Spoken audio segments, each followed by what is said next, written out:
Bien, vamos a compartir la pantalla.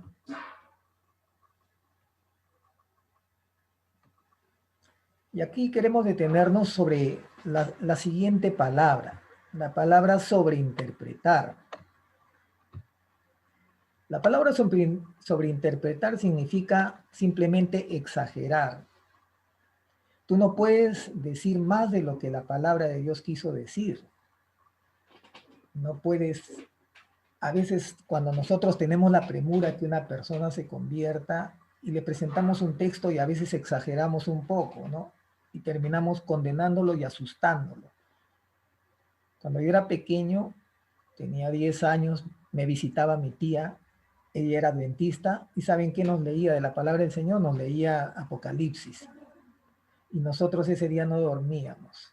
Quizás ella tenía una intención de sobreinterpretar esas profecías, y nosotros lo que lograba hacer es que nosotros teníamos una reacción temerosa respecto a Dios y a la palabra de Dios.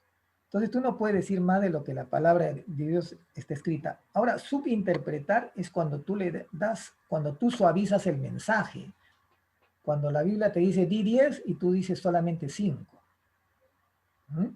¿Ya? Ya. Y aquí nos encontramos el tema de las dispensaciones. En la Biblia no se encuentra la palabra dispensaciones. Esto es una herramienta creada por los estudiosos de la palabra del Señor para entender de que la historia bíblica, miren, todos estos cuadritos que están aquí simbolizan las diversas partes de la historia bíblica. Y entonces la historia bíblica está dividida en diversas facetas para poder entender y saber cuál era la intención que tenía Jehová y qué condiciones le ponía al hombre para que ellos puedan acercarse a Dios. Entonces vamos a ir observándolos. La primera, ¿cuál era? Ahí está.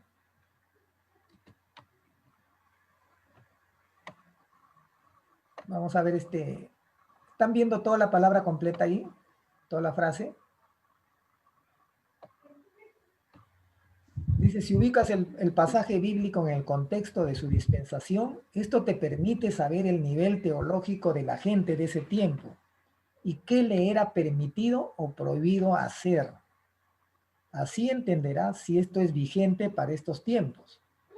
Dice, los principios perduran, algunas formas pueden variar. Por ejemplo, una forma que ya no varía es algunas propias cosas que Jehová le exigió al pueblo judío, llámese los sacrificios, el sacerdocio, el servicio levítico, la circuncisión, los lavamientos con aguas, una serie de ritos, ¿no?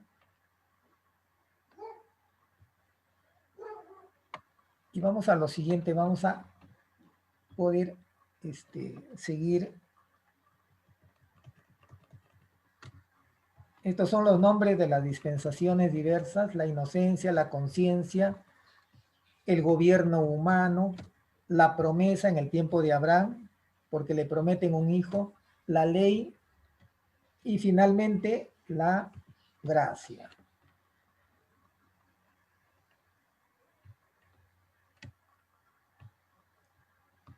Entre cada una de estas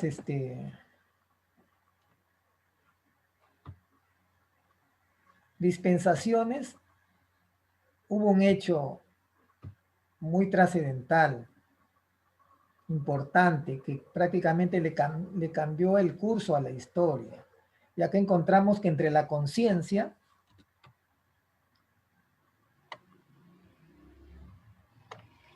y el gobierno humano ocurre el diluvio. Aparece un Noé, ¿no? Entre el gobierno humano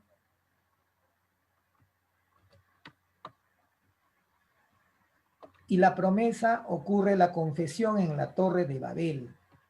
Es como algunas personas dicen, después de la pandemia el mundo va a ser diferente. Es casi un nuevo comienzo, no sé, porque prácticamente algo así debe, yo pienso, ¿no? Es una como una pequeña dispensación dentro de la dispensación de la gracia, ¿no? Estamos viendo la dispensación de la gracia. Y por último, la dispensación de la gracia, ¿qué gran acontecimiento va a ocurrir? El arrebatamiento de la iglesia, ¿no? O la traslación. De esta parte a esta parte es lo que se escribe el Nuevo Testamento. Y lo demás se escribe dentro de los periodos anteriores.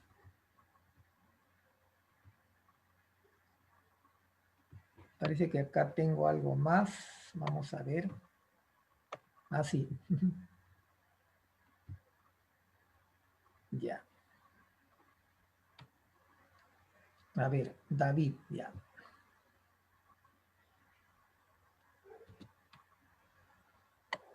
Bienvenido, David. Acá tenemos en la inocencia algunos hechos importantes. Hay la creación del mundo, la caída de Adán y Eva. En la conciencia, Caín y Abel. ¿Cómo se dieron cuenta? Era la pregunta en la tarea de que que Caín había matado. O sea, había, yo creo que un sentimiento fuerte en su corazón de que él había obrado mal. ¿Y saben por qué? También él se da cuenta porque ya sentía que iba a ser repudiado por la gente. A tal punto de que Caín le dice a Jehová, haz algo para que la gente vea una señal y no me mate. Él se daba cuenta, o sea, por eso los biblistas han puesto el nombre de este periodo de la historia, la conciencia. Porque no había 10 mandamientos. Recién en los 10 mandamientos, claro, no quiere decir que antes de eso ellos no sabían que matar era malo, pero ya se llega, como dicen los abogados, se convierte en ley positiva, en ley escrita a través de los 10 mandamientos. Pero ya por costumbre ya se condenaba a aquella persona que privaba de la vida a su prójimo. Durante el gobierno humano encontramos el poblamiento de la tierra, las hordas que vienen a ser los grupos humanos, como decir pandillas, grupos de familias, ¿no? Las hordas, y la Torre de Babel. Y al final termina esta parte del gobierno humano con la confusión en Babel. En la promesa encontramos estos personajes que marcan la pauta sobre los temas predominantes que Jehová quiso establecer con esas personas.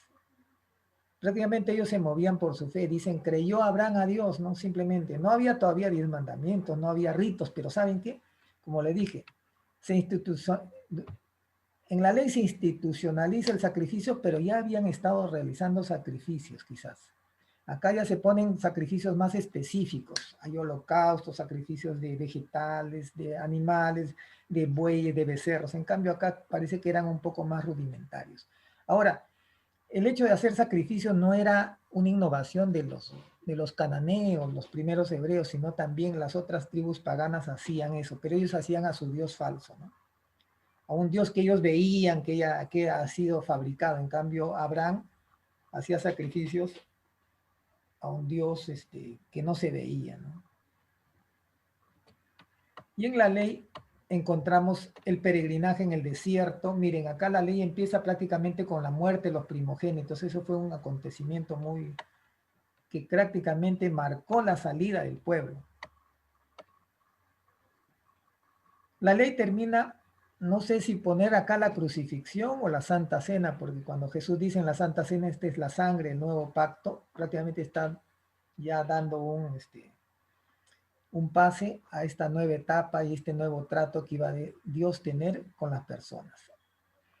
En la gracia encontramos los principales personajes, la iglesia apostólica, la expansión misionera, Pablo, a las naciones, inclusive ya todo lo que se ha hecho, ¿no? Cómo se llega a Europa, el evangelio llega a Inglaterra, de ahí llevan el evangelio a África, los ingleses vienen a Estados Unidos, surgen, bueno, ya con iglesias tradicionales, bautistas, metodistas, en el año 1900, casi a finales, el último año, surge el avivamiento y por ahí nacen las iglesias pentecostales, asambleas de Dios a partir del 1916, de manera oficial las asambleas.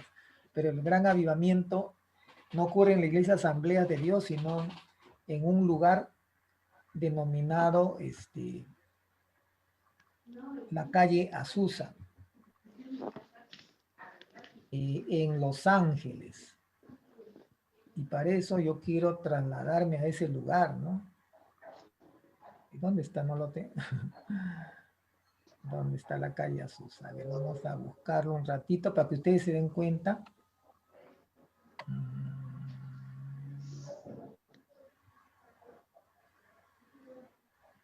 Creo que no lo tengo aquí.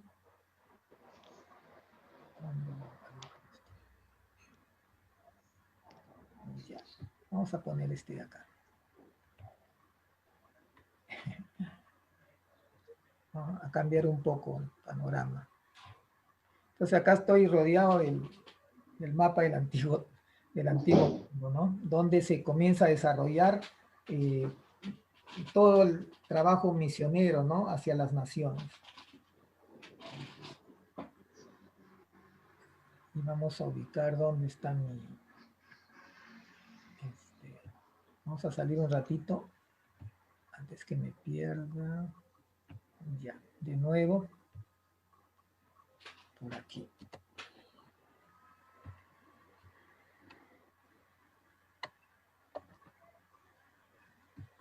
A ver, vamos a descubrir si por acá hay alguna información adicional. No. Ya.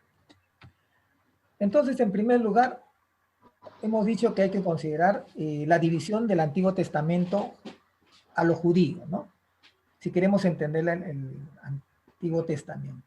Segundo lugar, las dispensaciones, que la historia bíblica está dividida en etapas, ¿no? Y si un autor dice tal cosa, a veces uno no lo puede trasladar. Por ejemplo, en este tiempo, en la promesa que se cree que se escribe el libro de Job,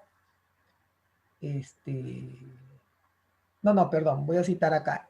Durante la ley hay un profeta que se llama Jeremías y él escribe un libro llamado Lamentaciones.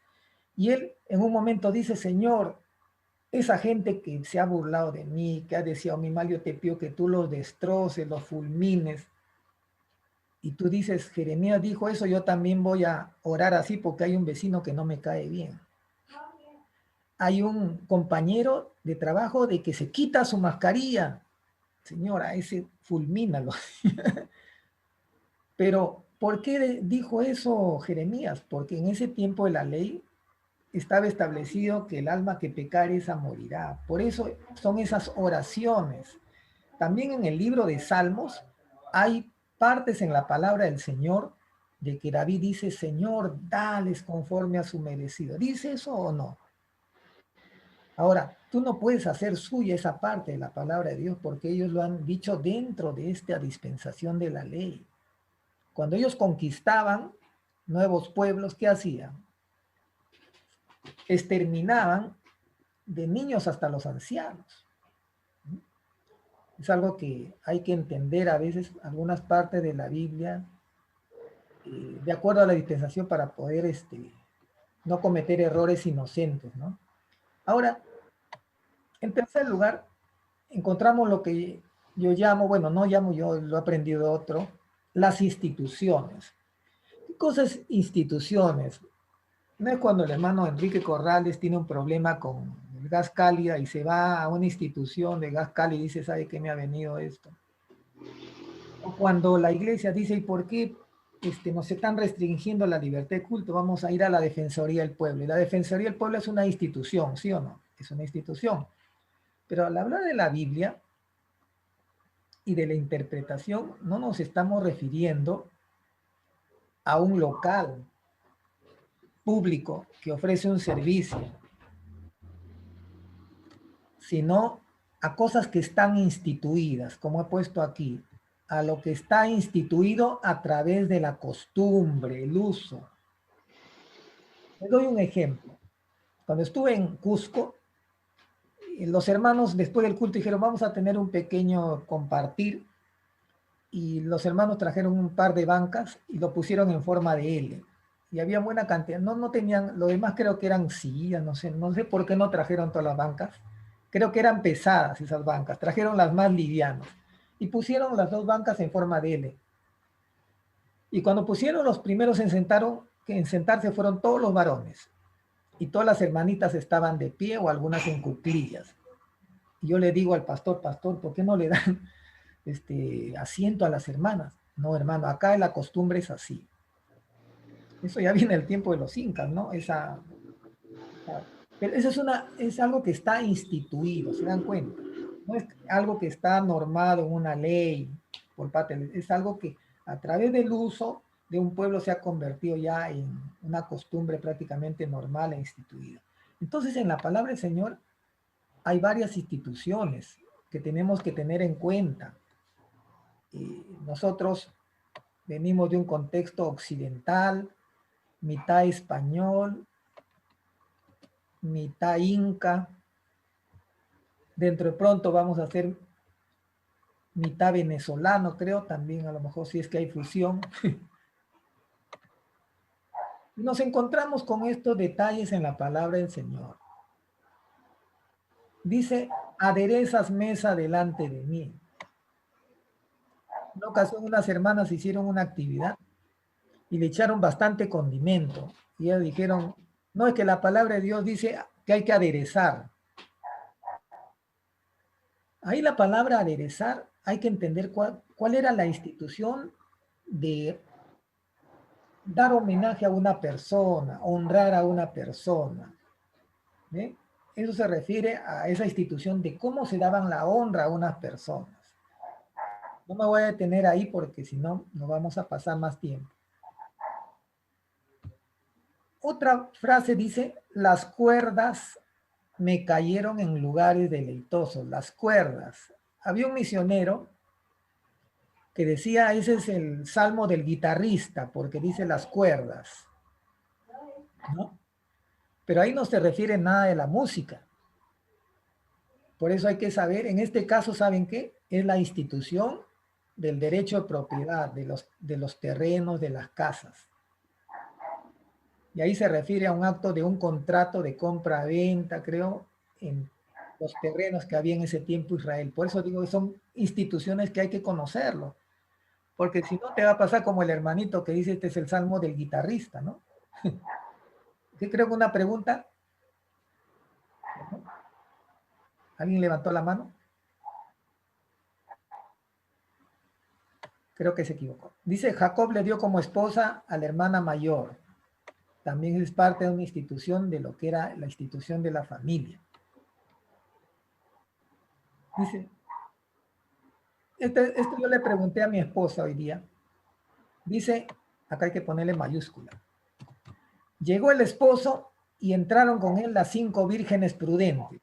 Yo le preguntaba, bueno, creo que acá todos somos adultos, ¿no? Yo le decía, ¿y qué cosas fueron a hacer adentro el esposo con las 5 vírgenes? Y mi esposa me dijo, uy, digo, ¿cómo van a hacer eso? Le digo.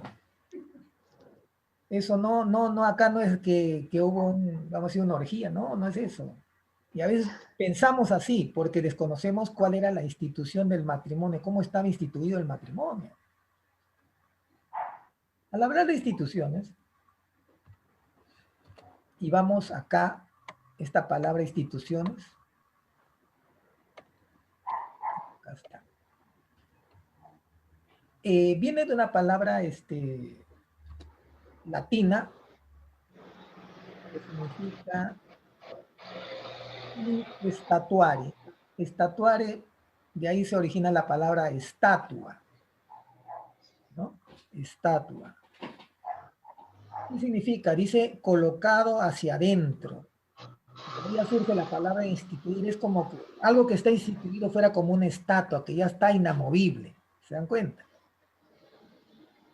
En Chile, cuando es Navidad y Año Nuevo, yo le he pasado ahí, Navidad y Año Nuevo, no revientan ni un rascapié, no hay esa costumbre. Y aparte no tienen panetón, sino como una especie de bizcocho achatadito y bien dulce. Ese es el pan pascuero, le dicen. Ellos no dicen Papá Noel ni Santa Claus, dicen, oh, va a venir el viejito pascuero.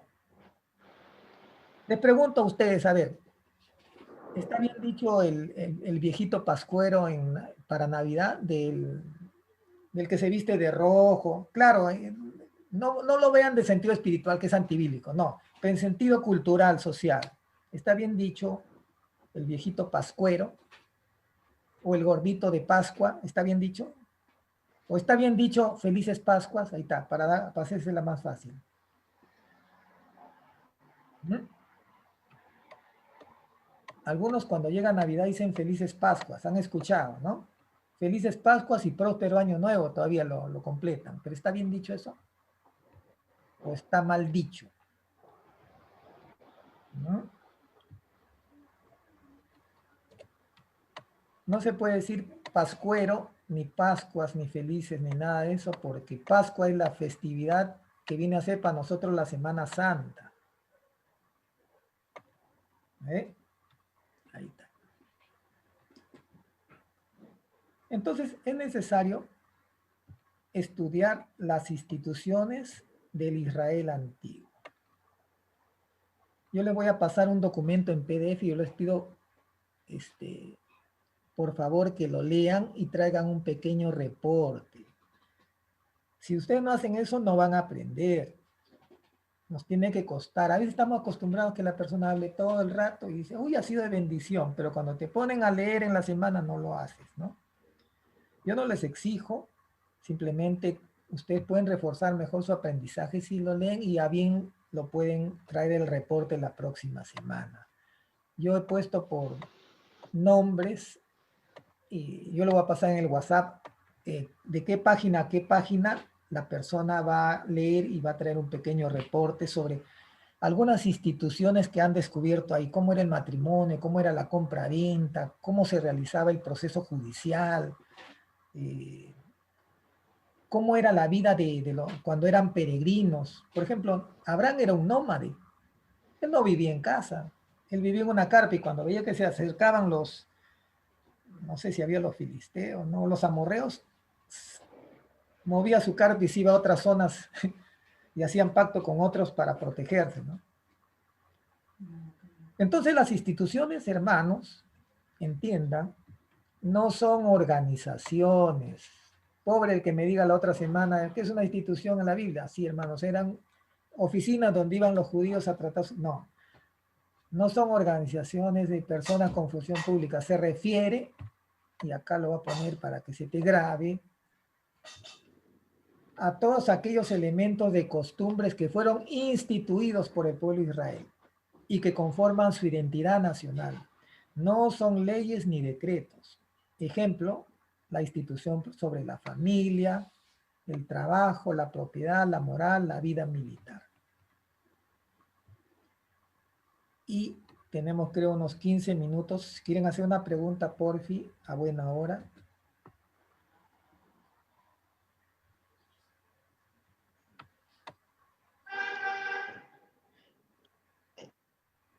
Hermano José, buenas noches. Sí, ¿qué tal, David?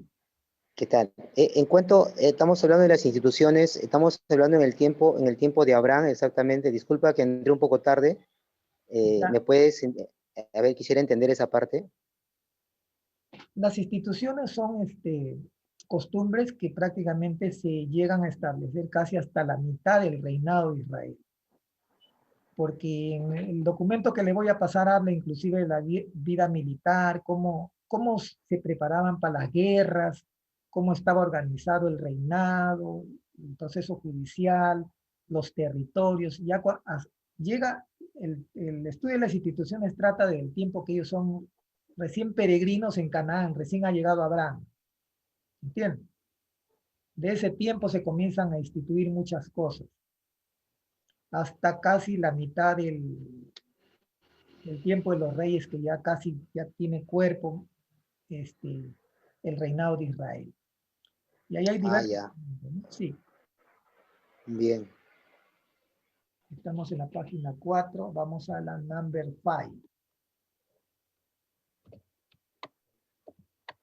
Cuando enseñan hermenéutica no he visto que mencionan la palabra, no enseñan esto de frente, a veces uno comienza a aplicar la palabra del Señor o comienzan a simbolizar. Todo le vemos simbología. Decimos entonces, Abraham puso puso la montura sobre el camello. Y la montura sobre el camello, hermano, significa la prudencia, porque tú cuando vas a hacer algo tienes que ser prudente. Y el camello significa, hermano, la fe, porque la fe te va a hacer movilizar. Las historias, eso lo vamos a hablar en una consideración, creo que es la siguiente clase, que ese es el problema de la parabolización, que todo lo vemos como si fuera una parábola. Es una historia, y una historia no se debe parabolizar, no se debe simbolizar. Una vez mi hermano, yo creo que están acá estamos entre adultos, ¿no? Mi hermano decía en tono de gracia, si todo vamos a, o creo que mi hijo dijo eso, ¿no?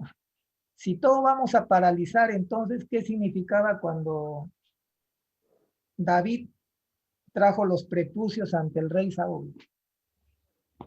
Suena algo gracioso, pero a veces hay predicadores que le ponen un símbolo a cada cosa y que dice que su sombra, la sombra significa esto, si tenía siete gradas esa puerta, cada grada significa esto. Son historias, las historias no se deben parabolizar, las historias revelan la conducta de los personajes para que nosotros podamos imitar o los errores que cometieron para no seguirlos. Con ejemplos para seguir y errores para evitar. Eso es simplemente lo que quiere decir la historia. Y Dios qué tuvo que hacer en medio de esa historia, nada más, no es que tú quieras y que esto. Por ejemplo, Job cayó en enfermedad, le dio sarna y agarró un pedazo de ternit, una teja y se comenzó a rajar. La teja significa algo y le da significación cuando tú predicas. Mal, pues. No quiero molestarme. Bueno, vamos acá. Los géneros literarios son variaciones, como dice aquí en la línea green, en la línea verde, no sé si lo están viendo completo. Ahí, ya. Los géneros literarios son las variaciones en la forma de escribir un mensaje. Hoy creo que nos faltan 10 minutitos. Vamos a cerrar esto, vamos a tratar de terminar. Entonces, si tú quieres narrar unos hechos, lo narras de una manera, pero esa historia o esos hechos, tú lo puedes narrar de forma poética. Es decir,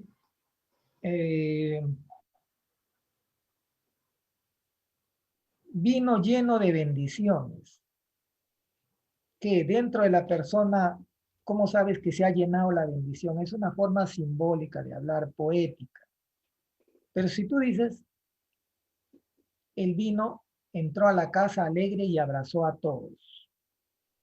Y dijo, vamos a orar porque Dios me ha cuidado. Esa es una forma histórica de narrar. Pero si dices, él abrió la puerta y vino lleno de bendiciones, es una forma poética. Pero eso mismo, ese mismo detalle de entrar a la casa, a modo de sabiduría, ¿cómo sería? O de refrán. La alegría tiene su retribución en la medida que responda a los presupuestos que uno ha esperado. ¿Es fácil de entender eso? No.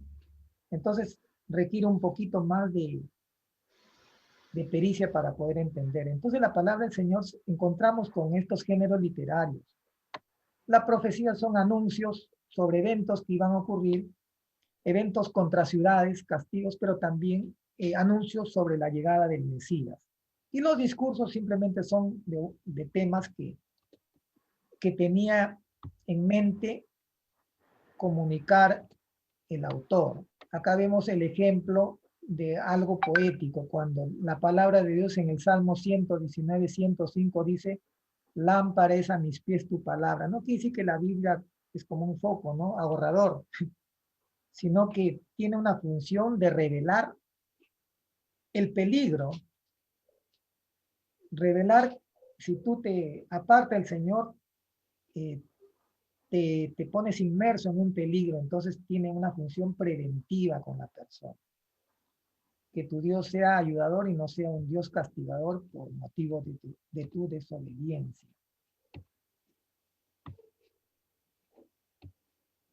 Vamos a tratar de ver estos conceptos y si no, la próxima clase.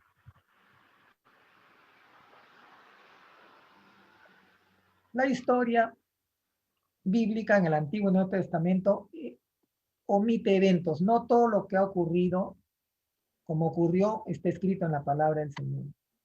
Hay cosas, como dijo el libro de Juan, dice, hay tantas cosas que Jesús hizo que si él lo hubiese escrito, en el mundo no cabrían los libros. Bueno, eso también es una forma poética, decir de que es mucho lo que, no hay que tomarlo literalmente, ¿no? De que los libros van a estar amontonados desde Israel hasta Europa, lleno todas las pampas argentinas, el desierto del Sahara, encima de la cordillera de los Andes, porque dice la palabra del Señor que no cabrían en el mundo los libros.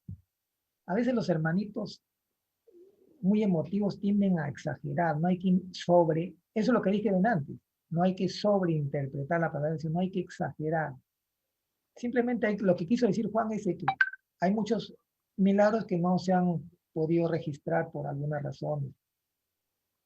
Dice el autor tiene su óptica en una historia y da su opinión.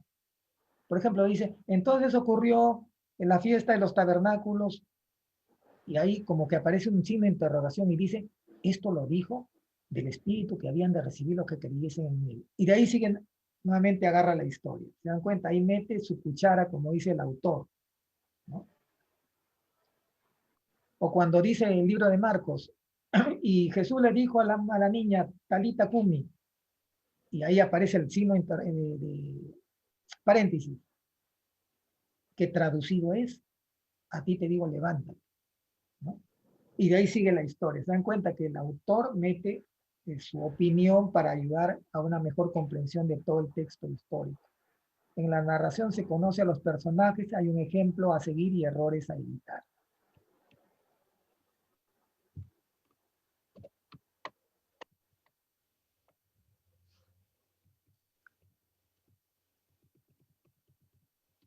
La poesía en la Biblia, hermanos, no se basa en la rima, ¿no? ¿Qué es la rima? Cuando una sílaba al final de una frase suena igual que la segunda y la tercera, ¿no? Mamita, mamita, yo te adoro, y termina y cuando digo la poesía a veces hasta me atoro, esa es una rima, ¿no? Pero la poesía, por ejemplo, en el libro de Salmos simplemente es contraposición o paralelismo, o sea, por ejemplo, dicen, el hijo necio es alegría de su padre, pero perdón, el hijo sabio es alegría de su padre, pero el hijo necio es tristeza de su madre. ¿Se dan cuenta? Es una poesía, pero que contrapone situaciones, no se basa en rima. O también concluye una frase, ¿con qué limpiará el joven su camino? Y la conclusión, ¿cuál sería? Con guardar su palabra. ¿Eh? Hay una conclusión, así es la poesía en los salmos. Te expresa te da un planteamiento y después te plantea a veces una conclusión. O por ejemplo, hay un paralelismo. Vamos a ver ejemplo la otra semana. Te dice, bueno, no se me ocurre ahorita algo. No todos los párrafos van dirigidos a Jehová, también se menciona temas seculares. Por ejemplo, el libro Eclesiastés, yo vi cómo trabajaban y esto y lo otro, y vi que todo eso era fatiga del alma y esto. ¿Se dan cuenta? Son una reflexión sobre cosas de la vida. Por ejemplo, Salmo 21 es un salmo que se llama el Salmo del Rey. No habla del Rey de Jehová, es del Rey que estaba reinando en ese tiempo. En cuanto a los que tuvimos los escritos, razonan acerca de la sabiduría, la justicia, la ética, la inteligencia, dan refranes y frases enigmáticas sobre la vida. La profecía hay que entenderse según la historia y la geografía. He aquí tu Nínive, y a veces tú mencionas, he aquí tu Nínive, y tú dices, sí, Nínive quedaba al lado de Jericó. Mal, pues. Tienes que ir a un mapa y ver, quedaba de donde había venido Abraham, donde había sido la Torre de Babel. Y ese es el país que actualmente se llama Irak. ¿Te das cuenta? Tienes que entender también la historia. ¿Por qué la historia? Para ver si realmente se cumplió esa profecía que decían los profetas. El anuncio del Mesías está implícito en la Torá, en los Nevín y los Ketubín, o sea, en la ley, en los profetas y en los escritos. El profeta era una persona especial, iluminada. No es como ahora dicen, ese es un profeta y hay que tener mucho tino para atribuir a una persona eso, ¿no? ¿Qué dice?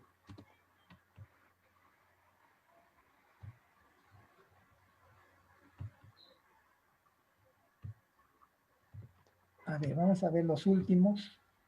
Serán los primeros. Ya, creo que me faltaba esto. Hay un género literario que está en el Antiguo Testamento, pero más en el Nuevo, los discursos, ¿no? Exhortativos son propios de los Nevín, Nevín son los profetas.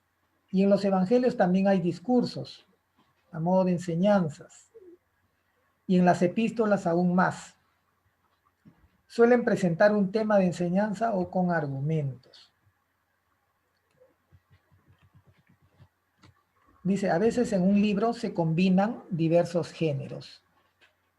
El libro de Jeremías no es un libro 100% profético, tiene historia bien interesante, ¿sabes? Tiene profecía y tiene también profecías en forma de poesías. ¿Alguna pregunta? Ya terminamos, hermanos. Esta parte donde dice discursos exhortativos son propios del Nevilín, ¿a qué se refiere? Por ejemplo, ahí dice, sobre todo sobre la idolatría. De esto le da fuerte Jeremías, ¿no? O sea, les llama la atención, ustedes idólatras, ustedes creen que no van a ser destruidos porque tienen ayuda de Egipto, ¿no? Sin embargo, va a venir Jehová con toda su fuerza, ¿no? Algo que dije la semana pasada, ¿no? De que inclusive llegan a comparar la idolatría con la fornicación y todo eso.